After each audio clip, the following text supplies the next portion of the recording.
네, 안녕하세요. 저는 소리비누과에 있는 신중욱이라고 합니다. 안녕하세요. 저는 한양대학교 이비인후과 정재호입니다.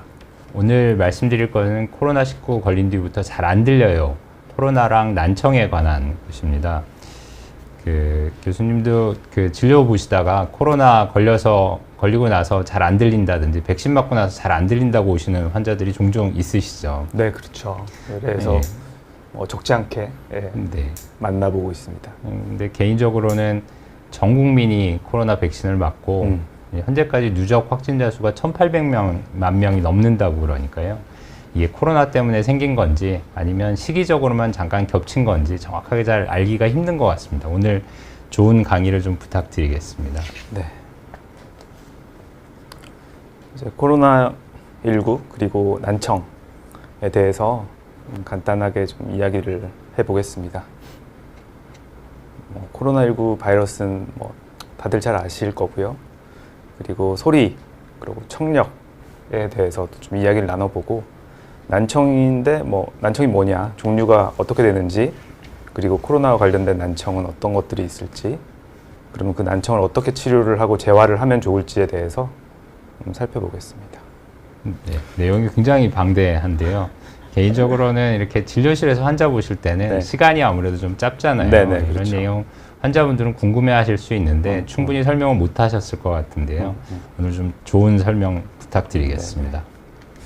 일단 코로나 바이러스는 바이러스 자체의 독성이나 이런 것 때문에도 많은 분들이 안타까운 일들이 많으셨는데, 저희 청각 관련해서는 사회적 거리두기, 마스크 이런 좀 뭔가 뉴노멀 상황을 좀 맞이하게 됐잖아요. 그래서 진료실에서도 좀 뭔가 환자들도 마스크를 쓰고 있으니까, 이전에 환자들은 마스크를 안 썼었는데 환자들은 마스크 쓰고 있으니까 그런 불편함이나 이런 것들이 있으셨나요?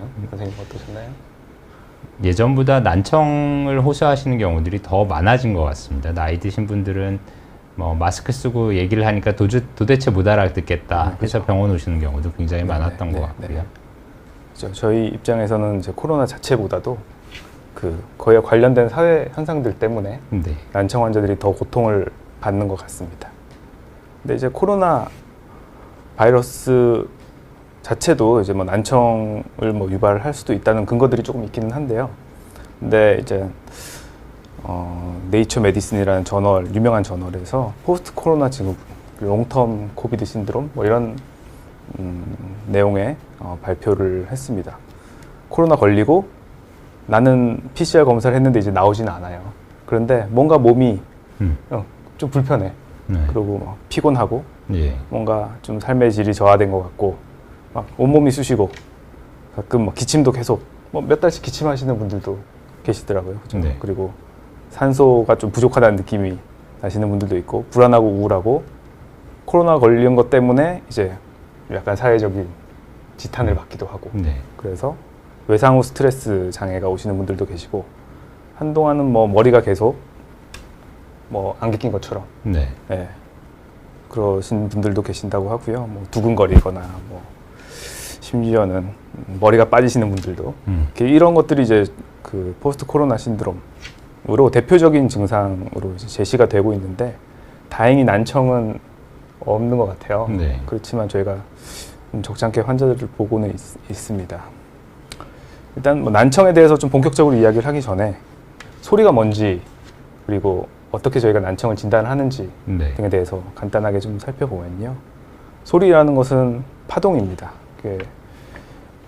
이제 호수에다가 돌을 던지면 그 물결이 치잖아요. 물결 치는 것과 같은 파동이 이제 보이지 않는 공기 내에서 이제 이루어지는 거죠. 그러니까 공기가 떨리는 거를 우리가 이제 소리라고 이야기를 하게 되는데, 파동이니까, 그래서 파동을 이제 특정을 지으려면 그 파동이 얼마나 빨리 나오는지, 그리고 파동이 얼마나 큰지, 작은지, 이런 식으로 이제 평가를 하게 되죠. 소리도 마찬가지인데, 그래서 저희가 특징적으로 주파수라고 해서 음의 높낮이를 평가를 할 수 있습니다. 그래서 여기 피아노 건반이 있는데, 낮은 음이고 높은 음이죠. 높은 음으로 갈수록 이제 소리가 이제 여자 목소리처럼 약간 가늘어지고 그런 네. 식의 목소리가 그런 식의 소리가 음이 나는 네. 거죠. 그래서 주파수가 높아질수록 이제 높은 음이 되는 거죠. 그리고 소리 크기는 이게 피아노 건반을 살살 누르느냐 세게 누르느냐 그 차이인 거죠. 네. 그래서 저희가 데시벨이라는 단위로 표현을 하게 됩니다. 피아니스트들은 이것만 가지고도 되게 섬세하게 볼륨 조절을 하잖아요. 네. 예, 그런데 그래서 여기서 제가 말씀드리고 싶은 거는 큰 소리랑 높은 소리랑은 좀 다르다는 거죠. 환자분들이 외래에서도 많이 헷갈려 하시더라고요. 그렇죠. 예. 예, 그래서 큰 소리는 소리 자체가 그 피아노 그 건반을 세게 누른 거고, 높은 소리는 피아노에서 오른쪽에 있는 건반이 나는 소리다. 그렇게 이해를 하시면 되고요. 그럼 사람은 소리를 어떻게 듣느냐? 이렇게 귀의 해부를 이제 그림으로 그려놓은 겁니다. 이렇게 귓바퀴가 있고 웨이도가 있고 안에 이렇게 고막이 있고요. 고막을 거쳐서 듣는 뼈, 청소골이라고 하는데 3개의 자그마한 뼈가 있습니다. 이 뼈들이 이렇게 어디로 연결되어 있냐면 달팽이관이라는 곳으로 연결되어 있어요. 달팽이관에서는 이 소리를 전기 신호로 이렇게 바꾸어져서 뇌로 전달을 해주고 있습니다. 그런데 이렇게 소리가 들어가면 진동이 들어가는 거잖아요. 그래서 고막을 진동을 시키게 되죠. 그럼 고막이 진동이 되면 이 듣는 뼈들이 추골, 침골, 등골이라고 3개의 뼈가 있는데 얘네들이 이쪽으로 그 에너지를 증폭을 시켜서 네. 전달을 하게 됩니다. 달팽이관 안에는 물이 들어 있거든요. 그래서 그 물의 흐름을 또 이 뼈들이 움직여 가지고 물의 흐름을 만들어 주게 되는데, 그 물의 흐름을 그 세포, 털이 달린 세포가 있어요. 헤어셀이라고 하는 털이 달린 세포가 그 물의 흐름을 느껴서 이제 그 전기 신호로 바꿔주게 되는 것이죠.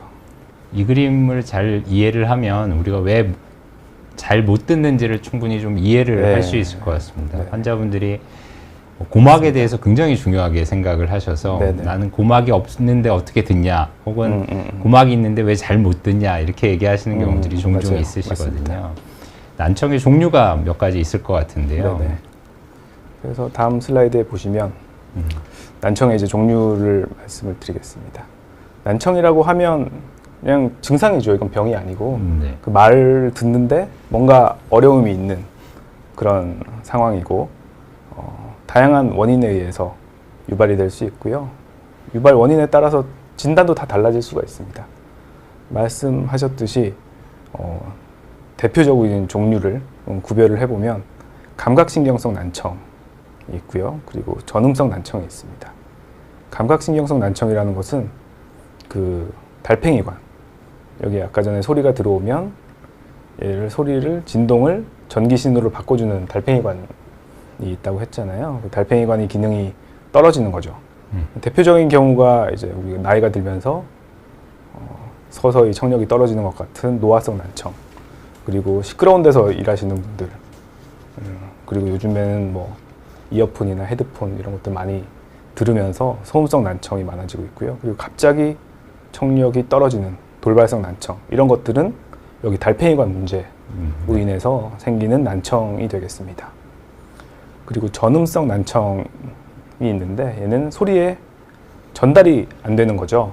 그래서 달팽이관은 멀쩡한데 소리가 전달이 안 되어서 잘 못 듣는 상태인 거죠. 예를 들자면 흔한 예로는 귀지가 꽉 막혀 있어도 여기가 웨이도에 찐득찐득한 귀지가 딱 붙어 있으면 당연히 소리가 안 들어오니까 난청이 생기고, 그리고 고막에 천공, 고막에 구멍이 나 있어도 고막이 울려줘야 되는데 그게 구멍이 있으니까 그 부분은 못 울리잖아요. 그래서 에너지가 덜 전달이 되니까 난청이 생길 수도 있고, 그리고 삼출성 중이염이라고 여기 중이 공간 안에 원래는 여기는 공기로 가득 차 있어야 되거든요. 근데 공기가 차 있지 않고 염증성 물질, 물이 차 있게 되면 또 소리의 전달이 방해를 받게 되어서 난청이 생길 수 있습니다. 그러니까 대표적으로는 이제 달팽이관의 기능이 떨어졌느냐, 감각신경성 난청이냐, 아니면 소리 전달이 문제가 되느냐. 네. 크게 이제 두 가지로 나눌 수가 있고요. 이러한 두 가지 상황이 복합적으로 물론 생길 수가 있죠. 그런 것들은 혼합성 난청이라고 이제 이야기를 하고 있습니다. 환자한테 설명하기 좋기로는 감각신경성 난청은 잘 들으시려면 보청기 하셔야 됩니다. 네, 그렇죠. 이런 거고.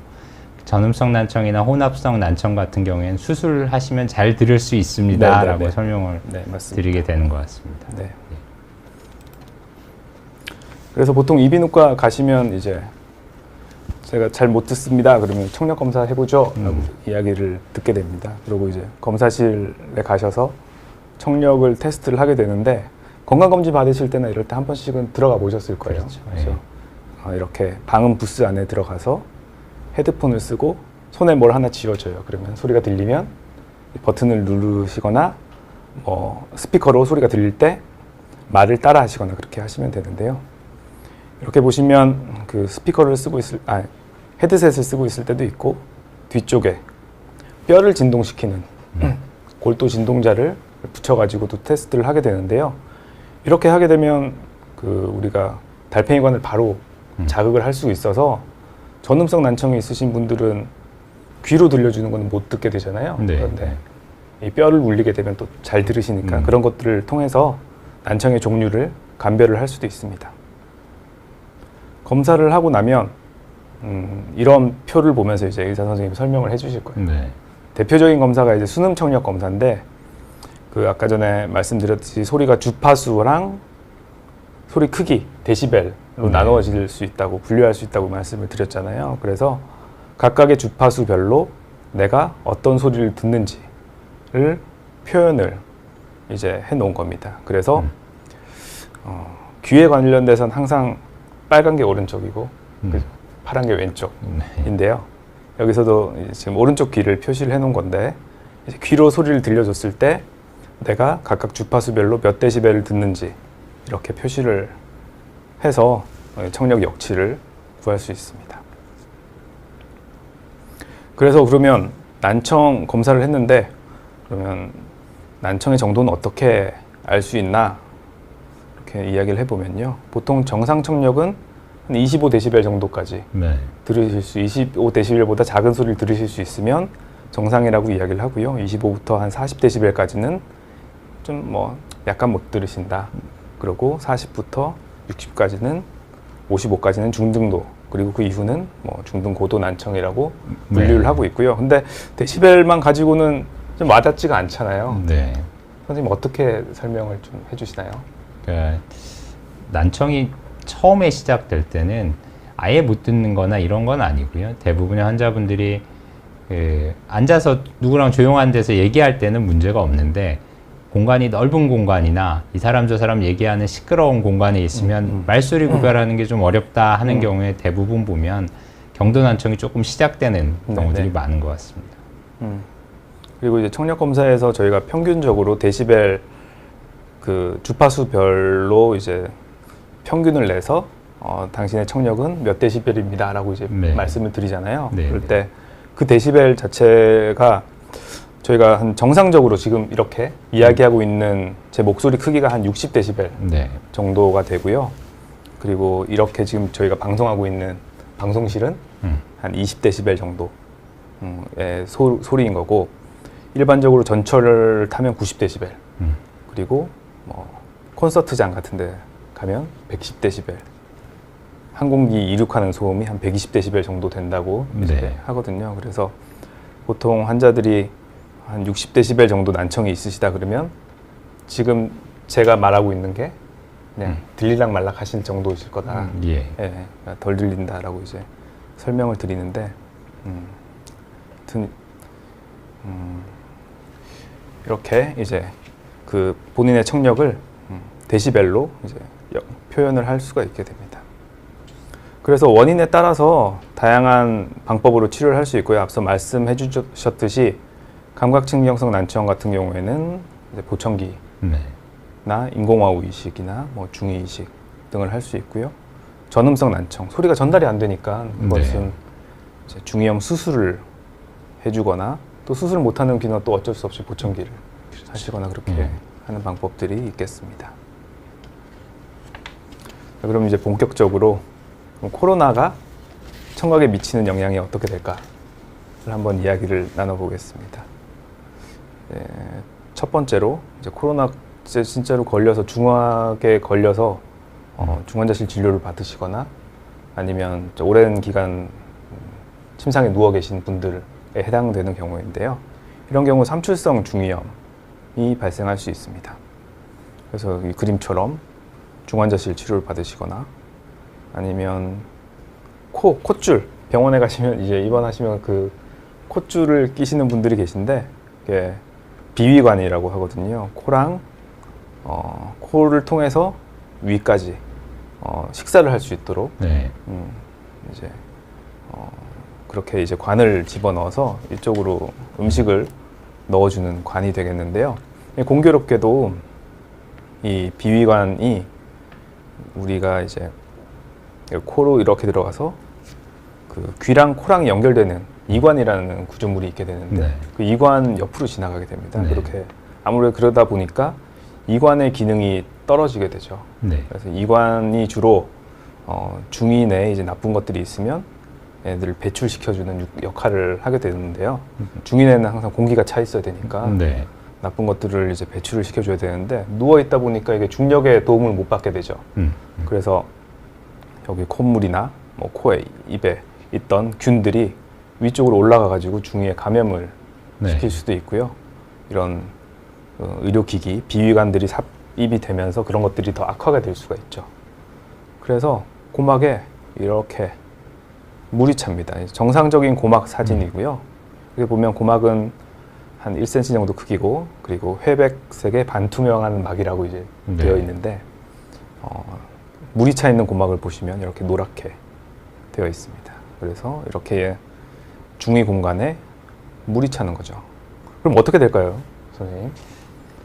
본인들이 느끼는 증상은 뭐 여러 가지가 있을 수 있는데요. 고막 속에 물이 찼지만 실제로 듣는 게 목욕탕 가서 귀에 물 들어갔을 때 정도 이렇게 먹먹한 그죠. 느낌이 나신다는 경우도 있고 심하지 않으면 그냥 물 흐르는 소리가 나요. 뭐 질척질척해요. 뭐 이렇게 표현하시는 경우도 있으시죠. 네.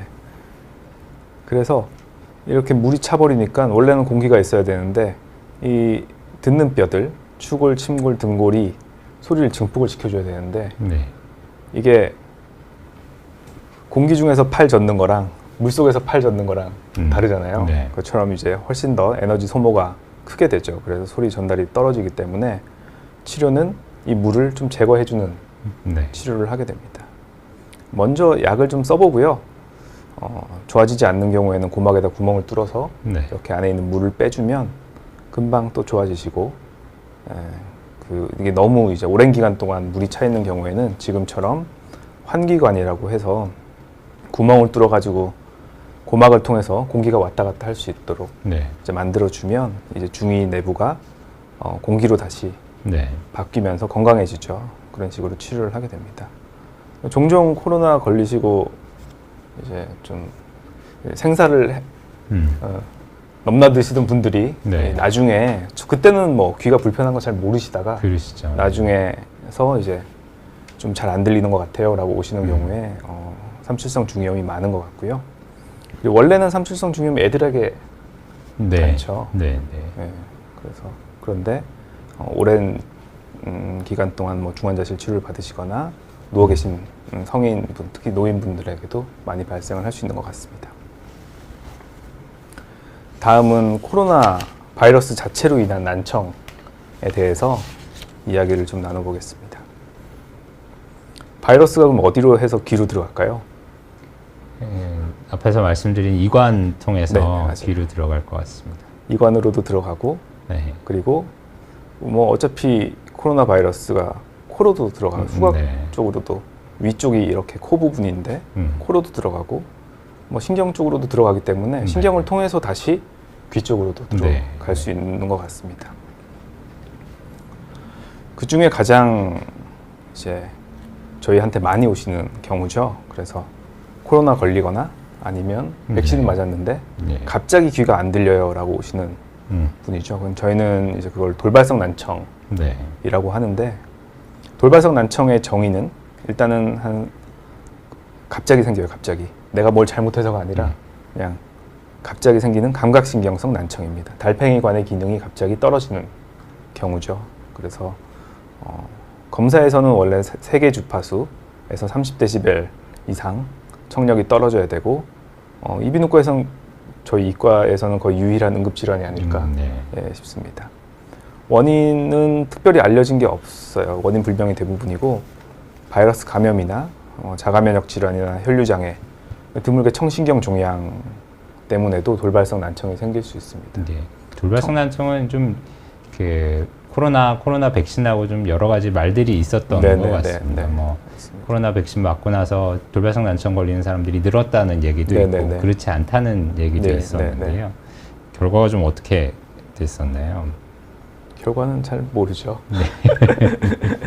돌발성 난청하고 코로나 바이러스와 관련성을 좀 보면 첫 번째로는 이제 백신 접종에 대해서 보면 아무래도 이스라엘이 제일 먼저 접종을 시작했잖아요. 그래서 250만 명을 접종을 했는데 1차 접종 후에 한 91명, 2차 접종 후에는 한 79명 정도 갑자기 난청이 생기신 분들이 있었고 미국에서는 또 보험 자료를 분석을 했어요.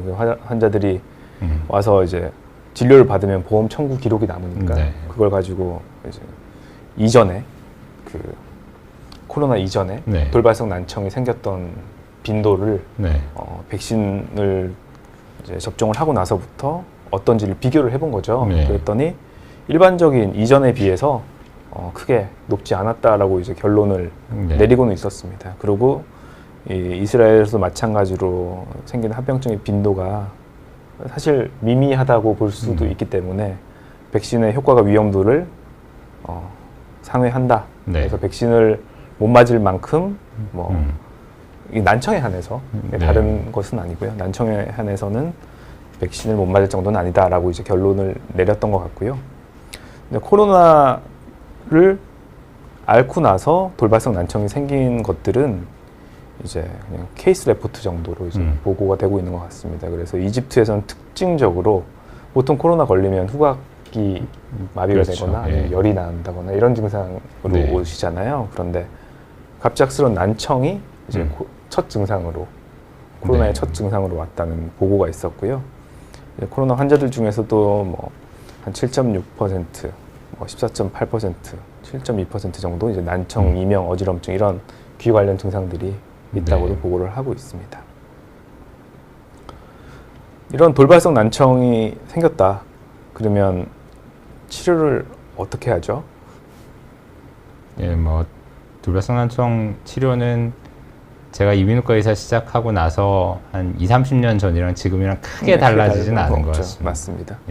고용량 스테로이드를 복용을 하게 되고 그리고 스테로이드에도 반응이 좀 적은 경우에는 고실내 스테로이드 주입술이라고 고막 안쪽에다가 긴 바늘을 집어넣어서 스테로이드 주사를 놓게 됩니다. 그리고 최근에는 이제 고갑산소 치료도 조금 종종하는 것 같고요.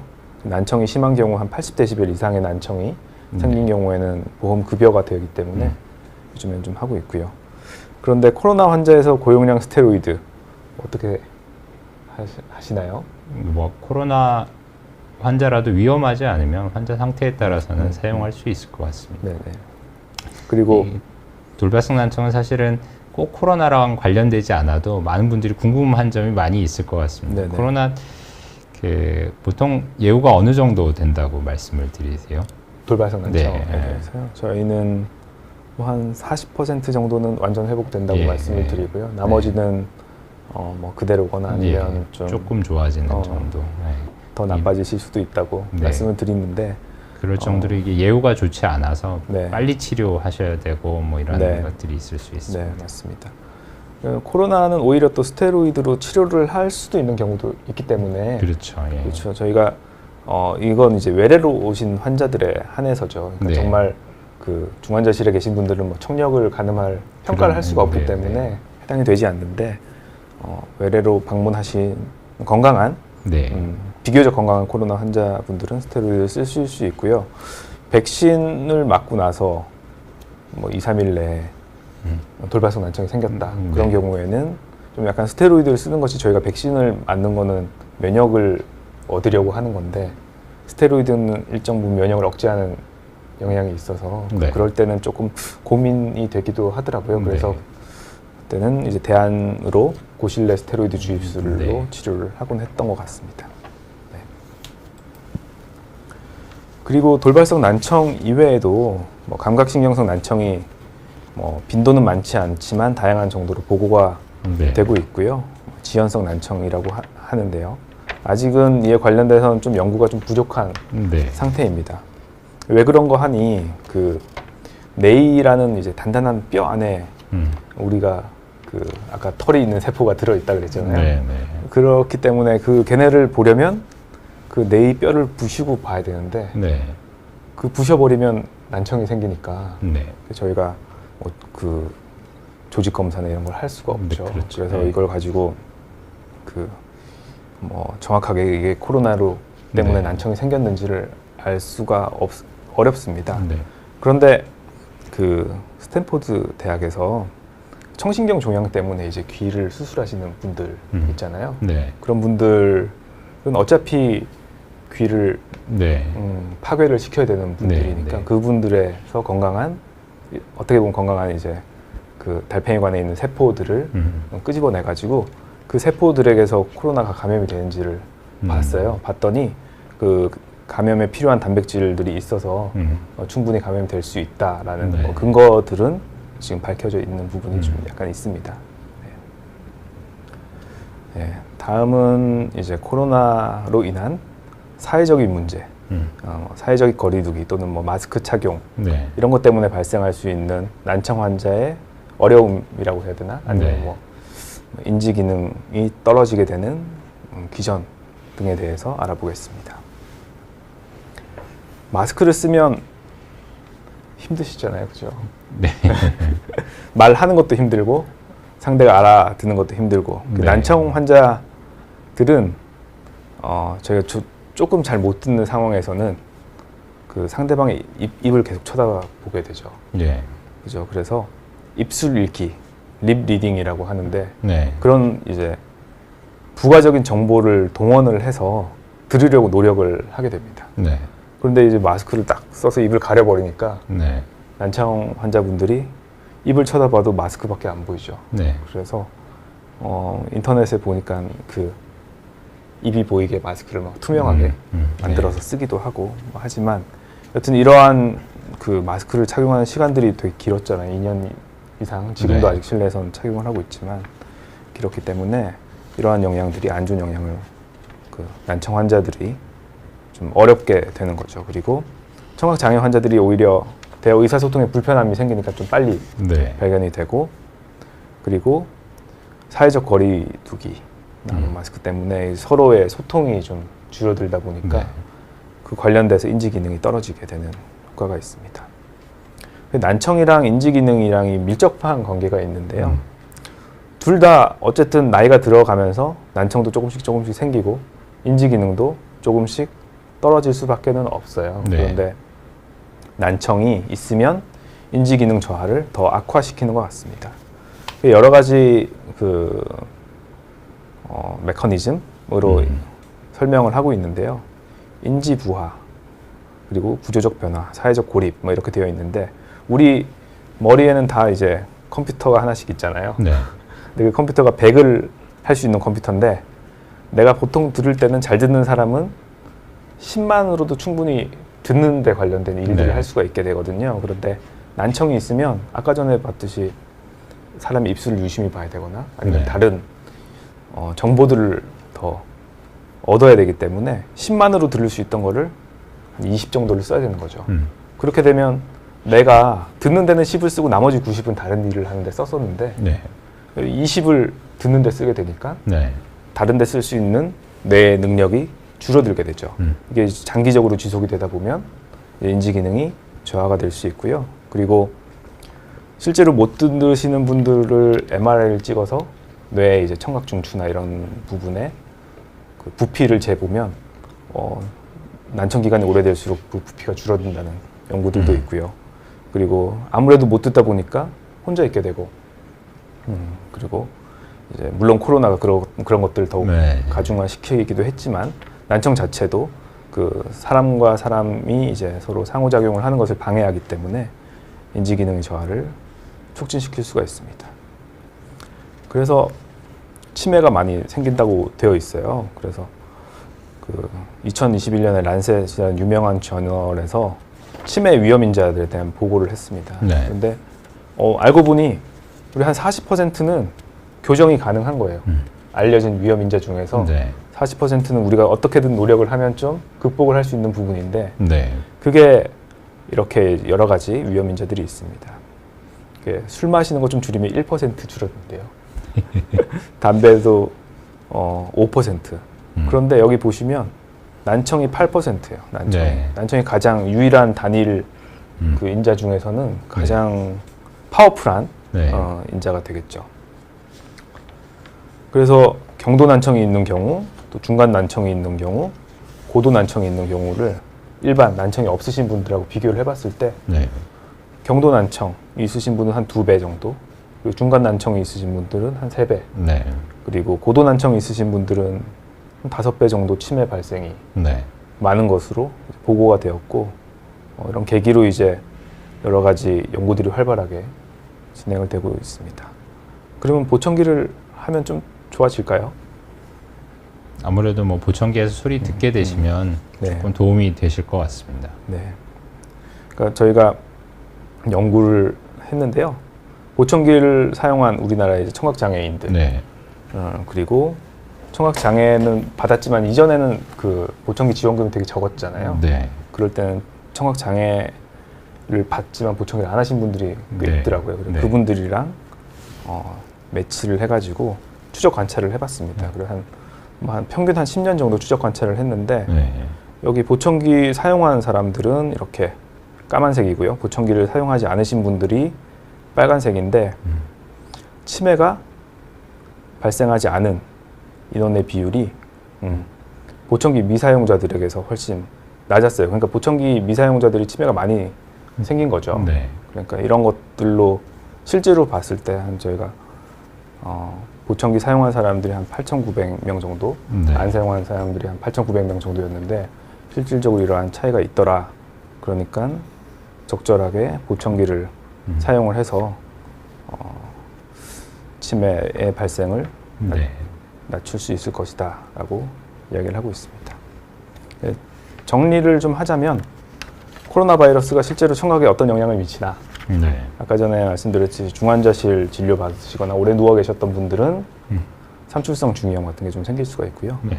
그리고 코로나 바이러스가 직접 뇌로 들어가서 뭐 돌발성 난청이나 네. 감각신경성 난청도 만들 수 있고, 바이러스 자체보다는 그 마스크 착용을 하거나 사회적 거리두기 때문에 서로 인터랙션이 안 되는 상황 네. 때문에 인해서 네.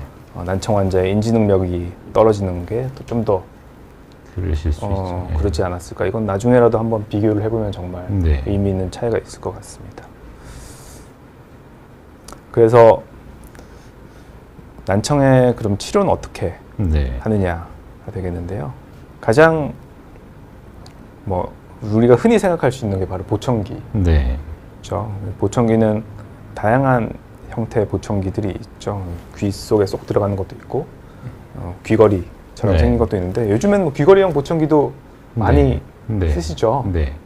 교수님은 보청기 언제쯤 하라고 그러세요? 뭐 예를 들어서 요즘 환자분들 중에 그 나이가 많으셔서 건강하신 분들이 굉장히 많습니다. 신체적으로는 굉장히 건강하신데 보청기란 이미지가 그 맞아요. 나이 많은 사람들이 쓰는 이미지가 있으니까 연세가 한 70 정도 되셨는데도 보청기 하셔야 돼서 필요하실 것 같아서 보청기 하십시오 말씀을 드리면 많은 분들이 내가 벌써 보청기를 하냐 이렇게 얘기하시는 경우가 있는데 교수님은 뭐 나이가 보청기 착용하세요라고 말씀을 드리는 기준이 뭐 나이라든지 청력이라든지 뭐 그런 기준이 있으세요? 청력이랑 본인의 불편감이죠. 그리고 네. 그 나이 드신 분들 중에서도 사회 활동을 워낙 왕성하게 하시는 분들도 네. 계시잖아요. 네, 그런 네. 분들한테 적극적으로 권하는데, 네. 일단 말씀하셨듯이 이제 요즘에 젊은 사람들 다 귀에 끼고 다니잖아요. 네. 네, 그런 것처럼 보청기가 그렇게 네. 뭐 나쁜 이미지가 아니라는 것을 좀 설명을 드리고 네. 그리고 한 가지 좀 아쉬운 거는 보청기는 안 들리는 때 하는 게 아니고 네. 덜 들릴 때 그렇죠. 하는 거라고 예. 말씀을 드리거든요. 네, 그래서 네. 안 들릴 때는 보청기 해도 안 들리신다고. 맞습니다. 네, 그래서 지금 불편해서 오셨으니까 지금이 네. 보청기를 해야 될 가장 적기라고 말씀을 네. 드리고 네. 있습니다. 그렇죠. 그러니까 그래서 보청기의 종류는 되게 다양하고요. 그런 것들은 본인의 청력 상태랑 이제 네. 그 사용하는 환경에 따라서 네. 적절히 의사 선생님들하고 상의를 한 다음에 고르시면 될 것 같고요. 네. 최근에는 이식형 보청기나 뭐 이런 것들도 네. 중위 이식 수술 네. 시도를 하고 있으니까 다양한 방법을 활용할 수 있고요. 그런데 이제 보청기로도 듣지 못하시는 경우, 네. 네, 주로 그런 어떤 경우에 보청기를 해도 잘 못 듣는다 환자분들이 이렇게 얘기를 하시나요? 절대적으로 청력이 나쁘신 분들이 네. 이제 보청기의 목적이 그러니까 보청기를 쓰고 저희가 이제 대화를 잘 알아들으려고 예, 하는 예. 건데 네. 보청기를 하고 나서도 테스트를 해봐도 네. 그 저희 어업 명료도라고 하죠. 말소리 네. 알아듣는 능력이 많이 예. 떨어지시는 분들은 예. 하고 나서도 정말 소리가 네. 뭐 소리가 들리는 것만 구별이 돼요. 네. 이러신 분들은 이제 인공 달팽이관 이식 수술이라고 네. 그 아까 그 보였던 달팽이관에다가 네. 전극을 집어넣어서 네. 전극을 통해서 직접적으로 전기 신호를 전달해주는 네. 수술을 통해서 예. 조금 다시 들을 수 있는 네. 기회를 드릴 수 있습니다. 네.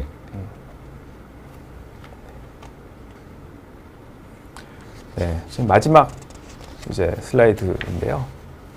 그럼 내가 못 듣는다를 어떻게 알 수 있냐 이런 저희 잠깐 예. 어떤 기사 같은 게 있어서 한번 발췌를 해왔습니다. 스치 같은 이제 고음 소리를 듣는데 어려움이 있다. 이게 보통 노화성 난청이 생기면 높은 주파수 네. 소리가 덜 들리게 되거든요. 그래서 여자아이가 말하는 것이나 뭐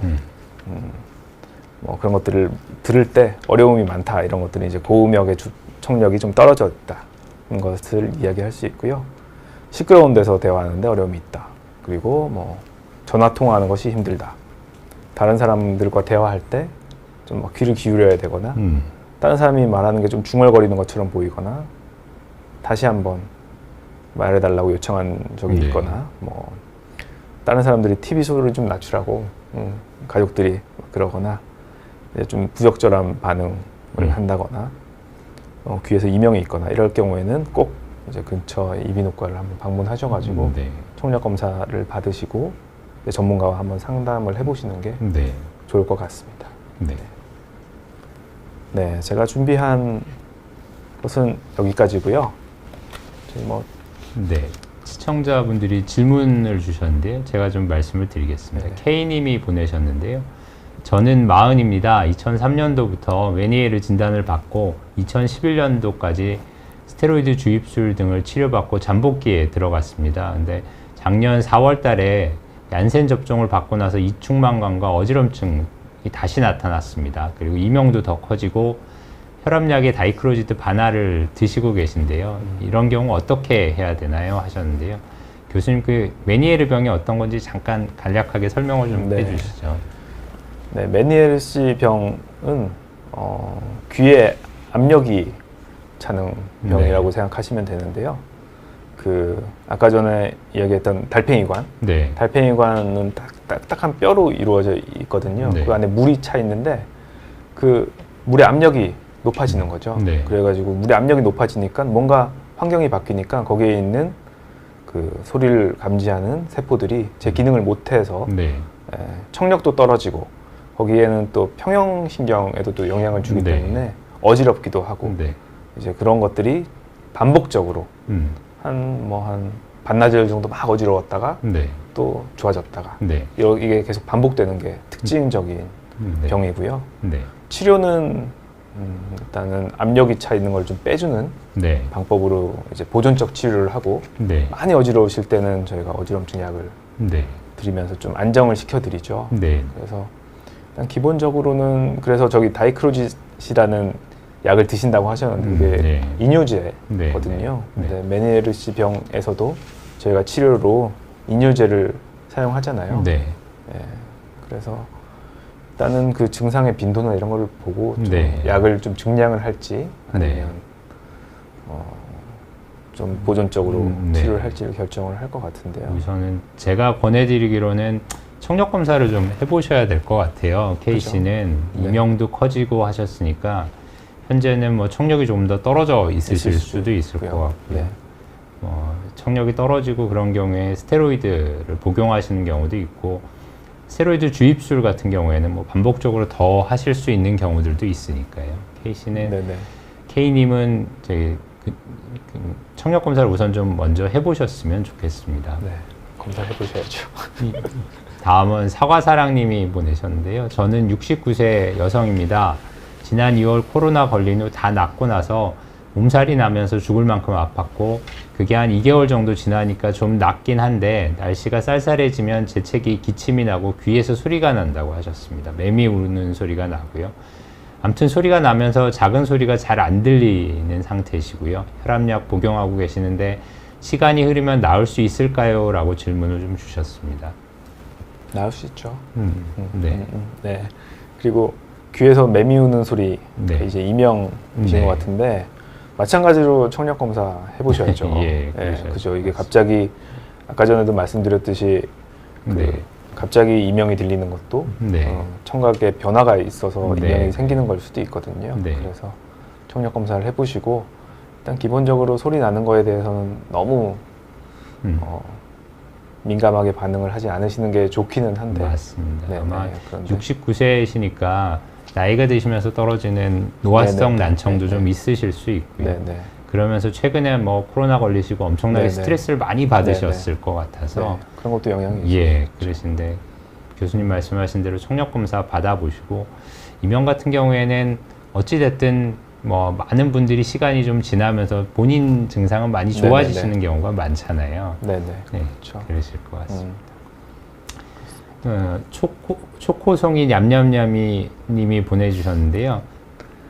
스트레스가 청력에 영향을 줄 수 있을까요? 라고 하셨습니다. 정시적 이유로 말 못하는 사람처럼 정신적 이유로 말을 못하는 사람처럼 청력도 정신적 이유로 잃을 수 있을까요? 라고 하셨는데요. 정신적 이유요? 실어증이나 뭐 이런 걸 말씀하시는 뭐 그러신 것 같습니다. 것 같은데 그런 부분은 이제 저희가 검사를 통해서 어느 정도는 알 수가 있죠. 네. 예, 정신적인 이유라고 이야기를 하면 뭐 격한 스트레스를 갑자기 네, 받으셔서 네. 그냥 못 들으시는 네. 상태가 되거나 뭐 그럴 수 있는데 그럴 때는 정신적 이유라는 거는 귀에는 문제가 없다는 거잖아요.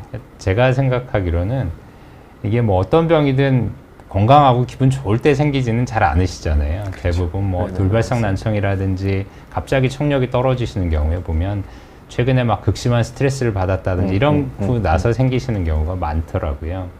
뭐 직접적으로 스트레스 받으면 청력이 점점 나빠지냐 이런 건 아니실 수 있지만 네. 청력 스트레스 받고 나면 돌발성 난청 같은 게 생기는 확률이 아무래도 좀 높아지지 않을까 그렇게 좀 실질적으로 생각이 뭐 듭니다. 스트레스 호르몬이나 이런 네. 그 회복 정도 예. 아니면 관련된 연구들은 뭐 진행된 것들이 네. 있더라고요. 예. 시간이 좀 남았는데요. 아무래도 저기 코로나와 관련돼서 혹은 또 뭐 다 제일 귀에서 응급할 수 있는 게 돌발성 난청일 네네, 것 같습니다. 네, 예, 돌발성 난청 환자들 보시면 언제까지 주로 좋아질 수 있습니다. 뭐 치료를 언제까지 해보세요 이렇게 말씀을 하세요. 교과서적으로는 6개월, 네. 난청은 일단은 6개월이 되어야 네. 고정이 되었다고 이야기를 할 수 있으니까요. 네. 6개월까지는 보는데 실제 임상적으로 저희가 환자 네. 경험을 할 때는 네. 한 좋아지시는 분들은 보통 한 달 네. 내외에서 네. 아마 호전되시는 예, 분들이 예. 되게 많았던 것 같고요. 예. 드물게는 정말로 뭐 3, 4개월 뒤에도 네. 뒤늦게 서서히 돌아오시는 분들도 네. 예, 드물게 계셨던 것 같습니다. 요즘은 환자분들이 병원에 와서 이렇게 진단을 받고 나면 돌발성 난청입니다 라고 얘기를 들으시면 집에 가서 인터넷을 열심히 찾아보시니까요. 네, 맞아요. 그런 분들이 많이 궁금해하고 걱정하시는 게 돌발성 난청을 빨리 치료해야 된다는데 나는 한 뭐 2, 3일 지나서 왔다. 그러면 2, 3일 지나서 오셨으면 뭐 잘 오신 거죠. 네. 네. 저는 보통 한 일주일 안에 오시면 뭐 별 문제 네네네. 없습니다라고 말씀을 드리는데요. 네. 간혹 환자분들은 그 돌발성 난청이 조금 약하게 와서 자꾸 재발하는 경우들 있으시잖아요. 네네. 저주파 난청 저주파 같은 난청. 경우에는 본인이 자꾸 들어보고 걱정하고 신경 쓰고 뭐 그것 때문에 맞습니다. 오히려 스트레스 예, 받는 예, 경우들도 있으시더라고요. 네네네. 저는 또 인터넷에 찾아보면 돌발성 난청은 청력을 잃을 수 있습니다라고 얘기를 하니까 네. 예를 들어서 청력이 완전히 이렇게 소실이 된 게 아니라 약간 떨어지는 그죠, 그죠. 환자분들도 나 이러다가 청력 잃을 수 있어요 이렇게 걱정하시는 경우들도 있으시더라고요. 네. 아무튼 그런 분들은 이제 걱정이 될 만한 원인들을 해소를 시켜드려야죠. 네, 그래서 네.